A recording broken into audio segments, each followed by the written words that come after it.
Fuck it is, man. It's big L's in this bitch, you heard me? You niggas matter, no. Real quick, bro. Real quick, so we gotta talk about this. I ain't gonna lie, bro. We definitely gotta talk about this. So, the Joe Budden podcast, when I say they press ADAM22, they press this nigga, man. Shout out to Joe Budden, bro. Shout out to all them niggas he got on this podcast, man. They really pressed that man. Real shit, they really pressed that nigga. I respect that shit. You ain't went to the train pass, bro. I respect that, bro. Cause usually niggas be too politically correct. You feel me? And it's some type of shit you don't want to do. Like, nigga, I flew you out. I invited you to my podcast. I'm not gonna bring you here just to like wow you up, like. But they went hard. They said, fuck it. We gonna fly them out and we gonna put them in the hot seat, nigga. We gonna ask them all the questions we wanna ask them. And Joe Budden gave them niggas the green light. They said, bro, whatever you wanna ask that nigga, man, say how you feel. You feel me? Speak your mind, bro. I don't know the two niggas, but you know the two niggas that replaced Roy and Maul. Anyways, so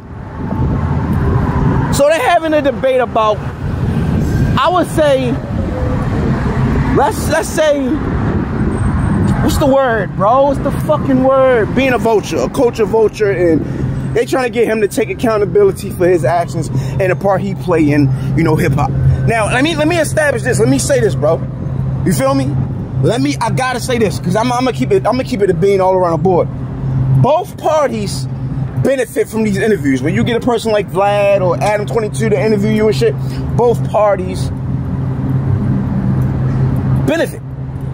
The platform being Vlad or ADAM22, let's just stick with ADAM22. The platform being ADAM22, they gain traction, traffic. You feel me? They get to monetize this content. The views come into their channel. You feel me? Like, it helps grow their platform depending on how big the artist is. And the artist benefits because, you know, they get notoriety. You feel me? They get to gain new fans. They get new eyes on them. You feel me? It could possibly lead to a bag or another situation or another interview. You get what I'm saying? So,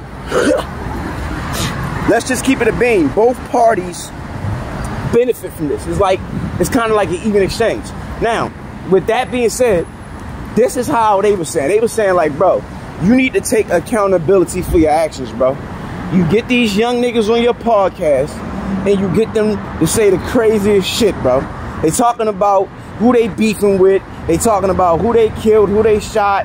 These niggas, they young. They don't really know what's going on. And he feel like they felt like niggas like ADAM22 exploit that. Like, they capitalize off of that. You feel me? Which they do. Let's just keep it a bean, bro. This shit is all a game to niggas like ADAM22 and Vlad. That's why if you watch the podcast with Joe Budden, and he keeps talking about, well, you know, Lil Durk was his biggest op, and you know he beefing with this op, and he keep using the word op, bro. These ops, these are real fucking people, bro. God damn, like they're other black people, bro. I would definitely rather the word, you know, enemy, or, you know, the other person they're beefing with. Like, you saying op, like, he keeps using the word op like it's a fucking video game or something. These are actual people. That's how I know, like, they all in fucking la la land. They don't really give a fuck, bro, because if they were talking about their own people, certain terms they wouldn't use, bro. You get what I'm saying? But when it comes to us, like, it's just, so let's just keep it a bean. They don't give a fuck, bro. They just don't give a fuck. They don't give a fuck about who you beefing with. They don't give a fuck about stopping your beef. They don't give a fuck about helping you to stop the beef. Like, they don't give a fuck. If it's a hot story, they don't care if your life is on the line, bro, or they could further the problem.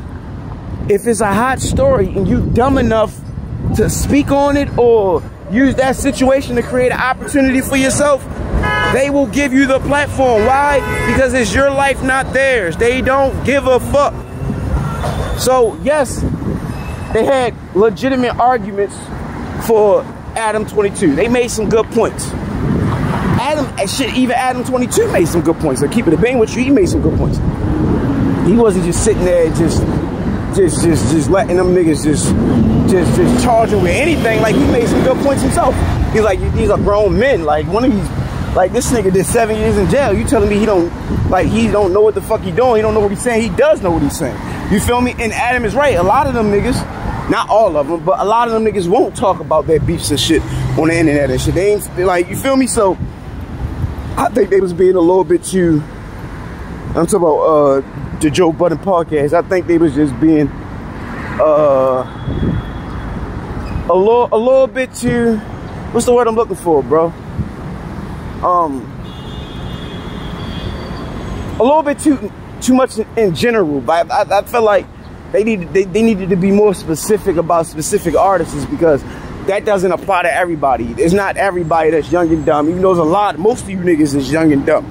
You rappers, y'all young and dumb, and y'all talk about anything to get attention. But it's not all of them. But the fact of the matter is this, because this is how we just going in this. You feel me? Because this ain't even got to be a whole long, drawn dialogue. The truth of the matter is this, bro. As long as we don't give a fuck, they will continue to not give a fuck. And that's just the facts of the matter, bro. That's just the situation I'm trying to get across the street, forgive me. That's just the truth, bro. As long as we show that we don't give a fuck and we're willing to beef with our own people, right? We're willing to make a fool out of ourselves for views. You feel me? We're willing to continue to keep dissing the dead and making diss songs about people and starting beef and disrespecting this person. And like, as long as we're willing to keep doing that, they're gonna keep exploiting us for money. They're gonna keep giving us the platforms. You feel me? They're gonna keep putting the money behind it. It just is what it is, because they don't care. They don't give a fuck. They're in it for one reason: to make money, to feed themselves, to take care of their family, to be successful.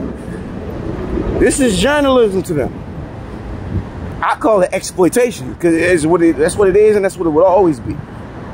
Until they go and do that shit in their own culture. Until they start interviewing these pop white singers, and you feel me, these white rappers, the same, like, until they you know, allocate that same energy and attention to their white, you know, counterparts, then it's exploitation, bro. And we gotta understand, but we're making it possible for them to exploit us. They can't do it without our fucking permission. I tell you that. If niggas continue to keep going on their platforms talking about this nigga, that nigga, I hate this, I shot this, they gonna keep giving you the platform, bro. Why are you expecting them to care? Why are you expecting them to be responsible? Why? Fuck, they're not your people. They never gave a fuck about you. Why the fuck would they give a fuck about you now? Like, so I don't even hold. They do what I expect. They doing what was expected. Don't hold them to no high standard. It's fucking white people. They've been doing this since the beginning of the time. We're talking about the same people who fucking made us work for free for centuries. Like, what the fuck do you expect from them? It's big L's in this bitch, man. You mad enough.